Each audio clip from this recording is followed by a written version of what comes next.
আমাদের একটা গোপন খবরের ভিত্তিতে একটা বাইক আমরা রিকভারি করেছি, যেটার নাম্বার নেই, এবং দুইজন চোরকে আমরা ডিটেন করেছি। একজন হলো আলমগীর হোসেন, অরিজিৎ আসান, যার বাড়ি বাংলাদেশ। আলমগীর হোসেনের বাড়ি আমরা চান্দিনামুড়া।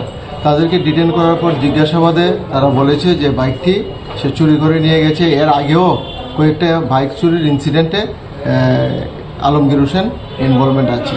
এখন আমরা একটা স্পেসিফিক কেস এই বিষয়ে নিয়েছি, 73/2024 under section 382D of IPC. আজকে তাদেরকে পুলিশ রিমান্ড চেয়ে আমরা আদালতে প্রেরণ করব।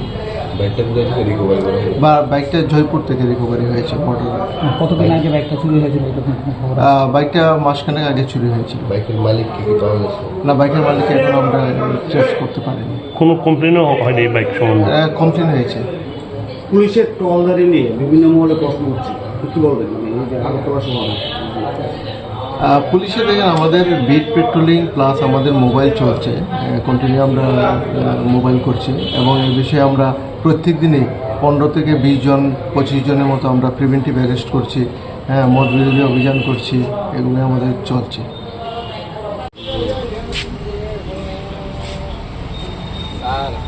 আমি কোনো চুরির লেগে না